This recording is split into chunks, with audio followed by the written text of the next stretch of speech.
Dragons. Those mythical reptilian creatures whose legend spans numerous cultures. When I say dragon, what do you imagine? A winged fire-breathing lizard destroying the village?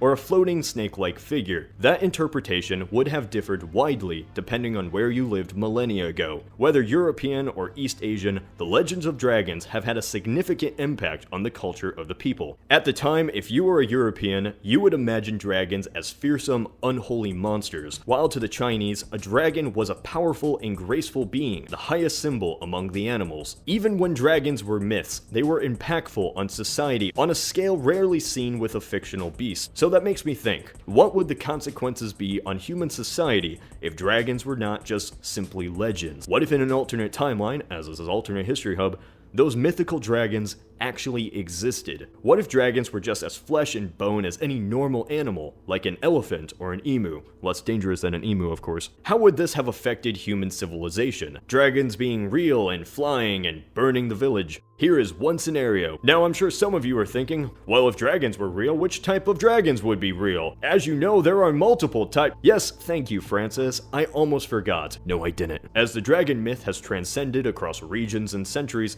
there have been countless interpretations, so you're going to have different ideas of what a dragon is. So for this video, I will focus on European dragons instead of the Chinese. This isn't because I like one over the other, it's because the contrast between these two is like the difference between a yappy chihuahua and an aircraft carrier. A scenario involving a real Chinese dragon is basically just the ancient legends from which the dragons came. To vastly oversimplify for the sake of time, Chinese dragons are practically godlike. The dragons can control the weather, the seasons, and involve a deep amount of the understanding of the religion from where they originated from. While European dragons are monstrous and animal-like, Chinese dragons have a vast source of knowledge, and in some cases can even speak.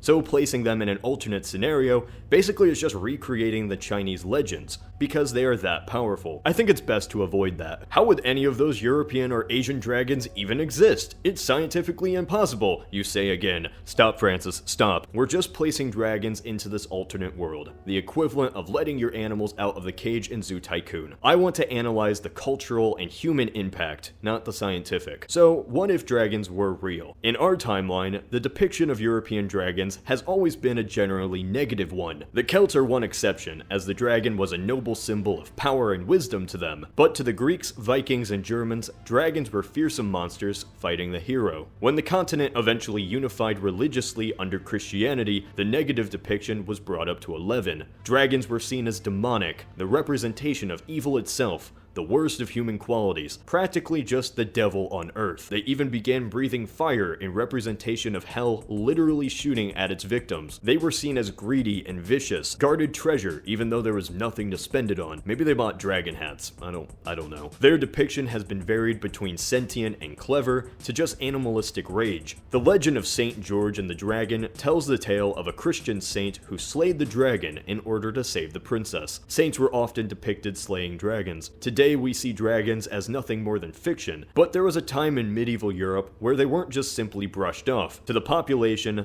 dragons were real. They were never seen, but they were perceived as a true threat to Christianity and the populace. Now, since this is dragons we're talking about, there is no 100% way to know how human society would specifically change if dragons were real. This scenario entirely depends on what type of dragons would exist. Would they be that clever, greedy, human-like creature, or would they just be flying dinosaurs? Each dragon personality spawns its own change to this alternate timeline, but for the sake of simplicity, I'm going to have these European dragons be animalistic. They aren't deities, they aren't the devil on earth, they are simply an animal, as mystical as a lion or tiger is. There can even be different types of species of dragon. Scandinavia depicted the creatures as serpent-like, called the lindworm. The Slavs imagined gigantic three-headed dragons who were almost like gods, protecting crops or destroying them. If dragons were animals, they would be hated by humans. Not just Europeans, but every civilization on Earth. They would simply be too dangerous to be left alive. Even the Chinese, who held the dragon as a mystical being, would despise these flying lizards that might potentially attack villages and livestock. They would be significant threats to society, more than an animal attack, and more on the scale of a natural disaster. In most Western tales, they have been rogue but powerful beings. So say you're just in your village, tending your crops, and then suddenly it's entirely up in flames. Now this doesn't mean dragons are evil. Animals are animals. They don't have a moral compass and simply want to eat and reproduce. But even with that, I predict that humans and dragons would always have violent interactions. If dragons ate meat as they often were depicted in legend,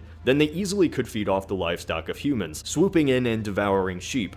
This isn't because they're evil, it's because they're hungry. Empires and kingdoms would react to dragon raids violently, hunting parties or entire armies to hunt down the beasts. As mankind modernized, dragon population would dwindle across the world, just as it has with any incompatible species to human society. If Christianity still swept Europe, imagine crusades against dragons, salvation for anyone who slays a big lizard. To medieval Europeans, these creatures would be embodiments of Satan on Earth. In this alternate timeline, culture as a whole around the world has at least some reference to dragons. Slaying a great beast is a universal concept, and killing a dragon certainly could play a part in societies across the globe. In Eurasia, the dragon population becomes extremely low. An already generally small population wiped out. Dragons did live in Central Africa or the Americas, then those populations would remain relatively healthy. Less civilization means less attacks with dragons. Perhaps when explorers discover the Americans, they see dragons never seen before. As people modernize, the decline of dragons is inevitable. The best comparison is with the Eurasian wolf. Wolves were entirely wiped out from Western Europe. They were seen as a nuisance. They hunted livestock, kingdoms paid to kill them off, and modernization did all the rest. Dragons could face the same fate. This is simply one scenario, and it's mostly just for fun. We'll never truly know how something would be in an alternate timeline, especially one with dragons. What do you think would have happened? Say in the comments. This is Alternate History Hub.